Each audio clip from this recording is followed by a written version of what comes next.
যুক্তরাজ্যে শেখ হাসিনার আশ্রয়ে সাফ মানা ব্রিটিশ এমপি রূপা হকের দেশে ফিরিয়ে বিচারের দাবি।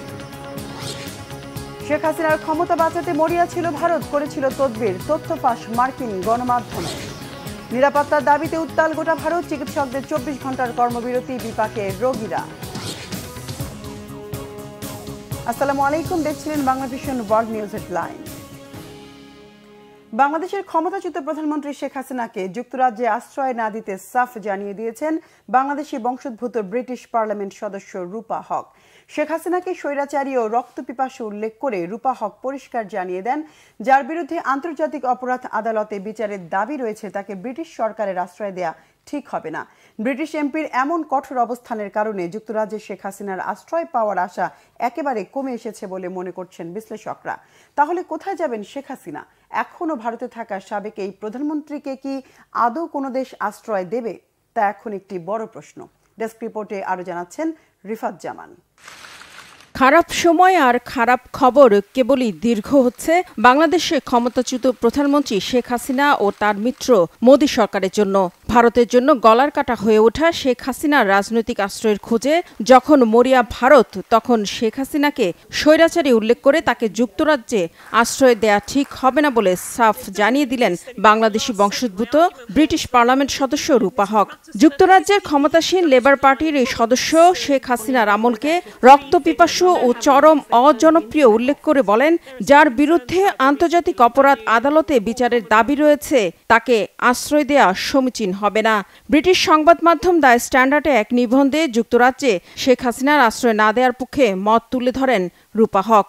তার এই লেখাটি আমার সরকার স্বৈরাচারী শেখ হাসিনাকে যুক্তরাজ্যে আশ্রয় দেবে না শিরোনামে প্রকাশ করেছে দ্য স্ট্যান্ডার্ড। নিবন্ধে রূপা হক বলেন, বাংলাদেশের বেশিরভাগ মানুষ শেখ হাসিনাকে শুধু শাড়ি পরা একজন বৃদ্ধ মহিলাই মনে করেন না, তাকে বর্বর শাসকও মনে করেন তারা, যিনি সারা দেশে জ্বালাও পোড়াওয়ের মধ্য দিয়ে ভারতে নির্বাসিত হয়েছেন। লেখার শুরুতে তিনি ঐতিহ্যবাহী ব্যান্ড দল বিটলসের অমর শিল্পী জর্জ হ্যারিসনের বাংলাদেশ বিষয়ক গানের কথা তুলে ধরেন। রূপা হক লিখেছেন, বাংলাদেশ কতটা বিশৃঙ্খল ছিল তা নিয়ে গেয়েছিলেন জর্জ হ্যারিসন। গেল কয়েক সপ্তাহে তিনি আবার সঠিক প্রমাণিত হলেন। রূপা হক বলেন, সাদ্দাম হোসেনের ক্ষমতাচ্যুতির মতো ঘটনার প্রতিফলন দেখা গেছে এবারের আন্দোলনের পরেও জাতির পিতা ভাস্কর্য গুড়িয়ে দেওয়ার মধ্য দিয়ে। শেখ হাসিনা স্বাধীনতার পর সবচেয়ে বেশি সময় ধরে বাংলাদেশকে স্বৈরতান্ত্রিকভাবে শাসন করেছেন বলেও মত দেন রূপা হক। তিনি লেখেন, আন্দোলনের সময় ইন্টারনেট বিচ্ছিন্ন করে দেওয়া হয়েছিল যাতে পুরো বিশ্বের সাথে যোগাযোগ করতে না পারে বাংলাদেশের জনগণ। বলেন, গুলি করে শত শত মানুষকে হত্যা করেছে শেখ হাসিনা সরকারের আইনশৃঙ্খলা বাহিনী।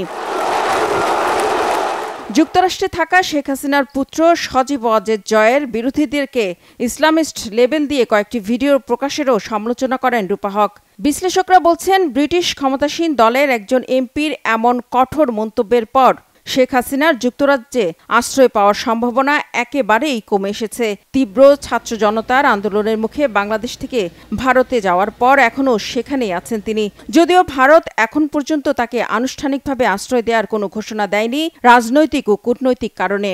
বাংলাদেশের প্রতিবেশী দেশ হিসেবে ভারতের জন্য শেখ হাসিনা এখন বড় মাথা ব্যথার কারণ। এমন অবস্থায় তাহলে কোথায় যাবেন শেখ হাসিনা? সাবেক এই প্রধানমন্ত্রীকে কি আদৌ কোনো দেশ আশ্রয় দেবে? সেটি এখন বড় প্রশ্ন। রিফাত জামান, বাংলাভিশন নিউজ ডেস্ক।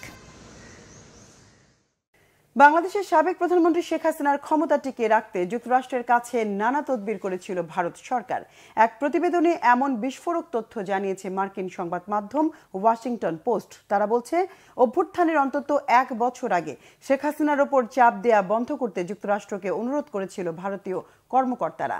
আওয়ামী লীগ সরকার টিকিয়ে রাখতে হাসিনা মিত্র ভারতের চেষ্টার খবর নিয়ে হাফিজুল ইসলামের ডেস্ক রিপোর্ট। বহুদিন ধরেই বাংলাদেশকে বাড়ির উঠান হিসাবে ব্যবহার করে আসছে প্রতিবেশী রাষ্ট্র ভারত। প্রধানমন্ত্রীর পদে শেখ হাসিনার মতো অনুগত কেউ থাকলে সহজেই নয়াদিল্লির পকেটে যায় লাভের গুড়। প্রায় বিনা প্রতিদানে মেলে উজানের পানি, আন্তদেশীয় করিডোর, নদীবন্দর, ভরা মৌসুমে টনকে টন আম, পদ্মার সুস্বাদু ইলিশ সহ নানা রকম সুবিধা। তাই বছরখানেক আগে থেকেই হাসিনার উপর চাপ দেয়া বন্ধ করার জন্য পশ্চিমা দেশগুলোর সঙ্গে তদবির করে আসছিল মোদী সরকার। আওয়ামী লীগ নেত্রীর পতনের পর প্রকাশ্যে এলো ওয়াশিংটন দিল্লির মধ্যকার দিন দরবারের খবর। বাংলাদেশের অভ্যন্তরীণ বিষয় নিয়ে বিদেশি দুই রাষ্ট্রের দর কষাকষির চিত্র তুলে এনেছে প্রভাবশালী সংবাদ মাধ্যম ওয়াশিংটন পোস্ট। 15ই আগস্ট প্রকাশিত প্রতিবেদনে মার্কিন ও ভারতীয় কর্মকর্তাদের বরাত দিয়ে গণমাধ্যমটি জানায়, রাজনৈতিক উত্তেজনা বাড়তে থাকায় বাংলাদেশ ইস্যুতে যুক্তরাষ্ট্রকে সুর নরম করার জন্য চাপ দিয়েছিল ভারত। হাসিনাকে দুর্বল করলে ক্ষতি সবার, এমন মন্তব্য করেছিল নয়াদিল্লি। 2024 সালের নির্বাচন পূর্ববর্তী সময়ে হাসিনার উপর নাখোশ ছিল আমেরিকা। বাংলাদেশে গণতন্ত্রের পরিস্থিতি ও বিরোধী দলকে কোণঠাসা করার জেরে আওয়ামী লীগ নেত্রীর তুমুল সমালোচনাও করে মার্কিন প্রশাসন। নির্বাচনে বাধা সৃষ্টিকারীদের জন্য বন্ধ করে দেয়া হবে যুক্তরাষ্ট্রের ভিসা, শোনা গিয়েছিল এমন হুমকির গুঞ্জন। ভারতের হস্তক্ষেপে পাল্টে যায় পরিস্থিতি। বাংলাদেশ ইস্যু নয়াদিল্লির জন্য খুবই গুরুত্বপূর্ণ, আমেরিকাকে পরিষ্কার জানিয়ে দেয় মোদী সরকার। বন্ধু দেশ ভারতের আহ্বানে সমালোচনা বন্ধ করলেও চাপের বিষয়টি সরাসরি স্বীকার করেননি মার্কিন কর্মকর্তারা। হাসিনা বিরোধী কোনো শক্তি দেশের নির্বাচনে অংশ নিলে ও ক্ষমতায় গেলে বেকায়দায় পড়বে ভারত, হুমকিতে পড়তে পারে দেশটির জাতীয় নিরাপত্তা।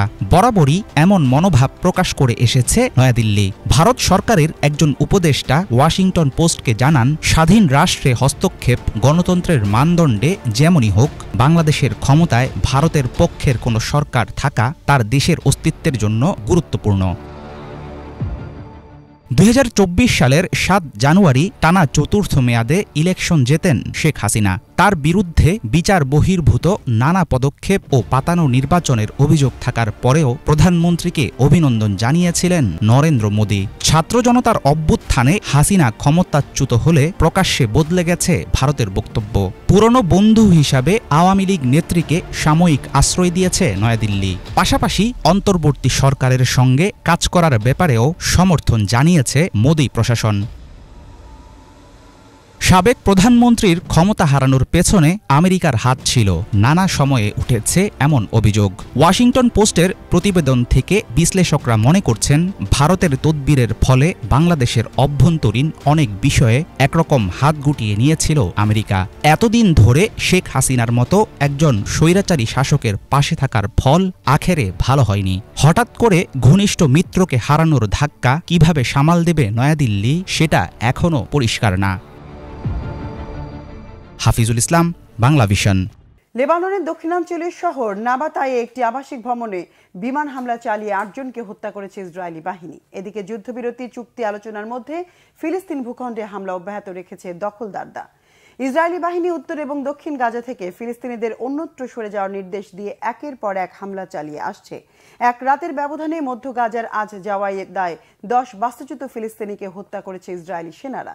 এ নিয়ে গেল 11 মাসে ইসরায়েলি হামলায় গাজায় হত্যা হয়েছে 40,000 ফিলিস্তিনি, আহত সংখ্যা ছাড়িয়েছে 92,000। অন্যদিকে গাজায় যুদ্ধবিরতি প্রতিষ্ঠা নিয়ে কাতারের রাজধানী দোহায় চলা আলোচনা স্থগিত হয়েছে। তবে মধ্যস্থকারীরা আগামী সপ্তাহে বিষয়ে আবারও আলোচনায় বসবেন। যুক্তরাষ্ট্র, কাতার ও মিশর এক যৌথ বিবৃতিতে বলেছে, ওয়াশিংটন যুদ্ধবিরতি নিয়ে এক নতুন প্রস্তাব পেশ করেছে। নতুন প্রস্তাবে কিছু বিষয়ে সমঝোতা হয়েছে, কমেছে মতপার্থক্য। মধ্যস্থকারীরা বলছেন এ প্রস্তাব নিয়ে কাজ করে যাবেন তারা। আর মার্কিন প্রেসিডেন্ট জো বাইডেন গাজায় যুদ্ধবিরতি চুক্তি খুব দ্রুত বাস্তবায়িত হওয়ার ব্যাপারে আশাবাদী। পশ্চিমবঙ্গে নারী চিকিৎসককে ধর্ষণ ও হত্যার প্রতিবাদে ফুঁসে উঠেছে গোটা ভারত। দেশজুড়ে ছড়িয়ে পড়েছে তীব্র বিক্ষোভ আন্দোলন। সহকর্মীর সঙ্গে এমন নৃশংস ঘটনার প্রতিবাদে শনিবার ভারত জুড়ে 24 ঘন্টার কর্মবিরতি বা ধর্মঘট পালন করছে চিকিৎসকরা। জরুরি বিভাগ ছাড়া বন্ধ হাসপাতালের সব সেবা। ভারতের চিকিৎসকদের বড় সংগঠন IM এর ডাকে শনিবার কর্মবিরতি কর্মসূচিতে অংশ নিয়েছে চিকিৎসকরা। কর্মবিরতির সময় সকাল 6টা থেকে রবিবার সকাল 6টা পর্যন্ত নির্ধারণ করেছে তারা। সংস্থাটি জানিয়েছে এই সময়ে কেবল জরুরি পরিষেবা বিভাগ চালু থাকবে।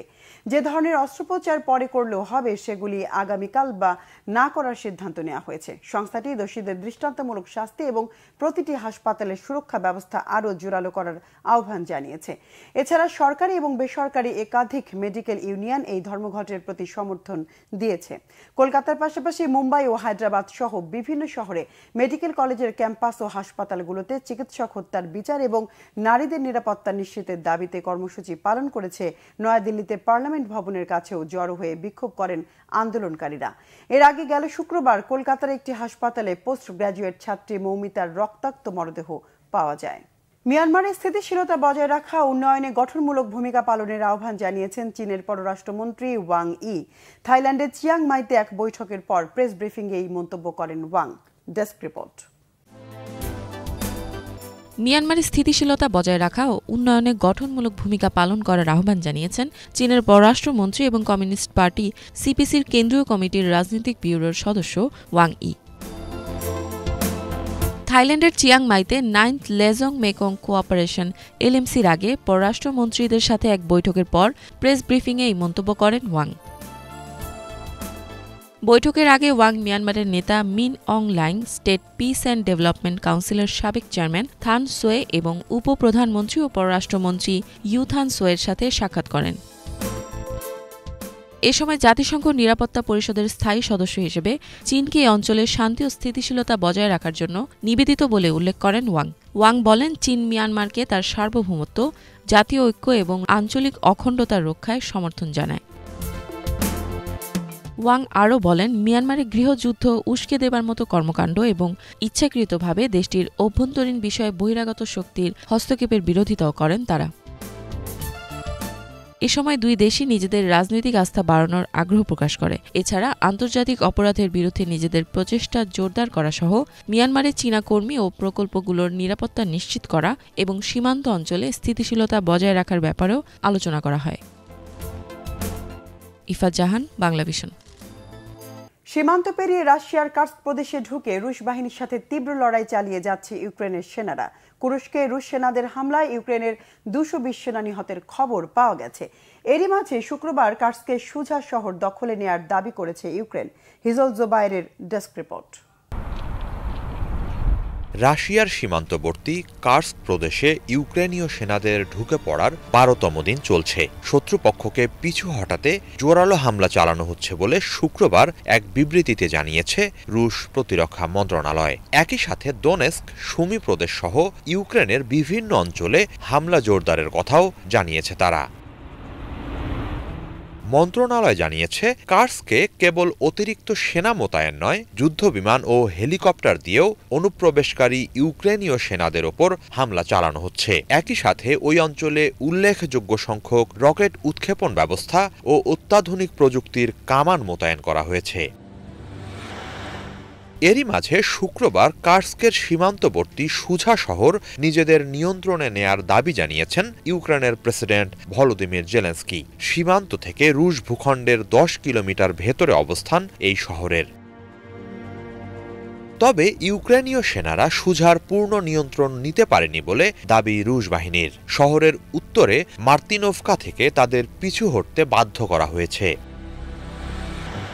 এদিকে শুক্রবার জোরালো হামলা চালিয়ে দোনেস্কের সের্গেইভকা অঞ্চল নিজেদের নিয়ন্ত্রণে নেয়ার দাবি জানিয়েছে রুশ প্রতিরক্ষা মন্ত্রণালয়। তারা আরও জানায়, শেষ সপ্তাহে ক্ষেপণাস্ত্র ও ড্রোন সহযোগে ইউক্রেনের বিভিন্ন সামরিক বিমান ঘাঁটি ও স্থাপনায় 17টি গুচ্ছ হামলা চালানো হয়েছে। একই সাথে রুশ আকাশ প্রতিরক্ষা ব্যবস্থা ইউক্রেনের একটি Mi-8 হেলিকপ্টার ও 543টি ড্রোন ভূপাতিত করেছে বলেও জানায় তারা। অন্যদিকে খার্কিভ ও পোক্রোভাস্ক অঞ্চলে রুশ সেনাদের সঙ্গে তীব্র লড়াইয়ের কথা জানিয়েছে ইউক্রেনের সেনাবাহিনী। রাশিয়ার উল্লেখযোগ্য সংখ্যক ট্যাঙ্ক, সাঁজোয়াজান, ড্রোন সহ বিভিন্ন সামরিক সরঞ্জাম ধ্বংসের দাবি জানিয়েছে তারা। হিজল জোবায়ের, বাংলাভিশন। এই ছিল আজকের মতো, সাথে থাকায় ধন্যবাদ।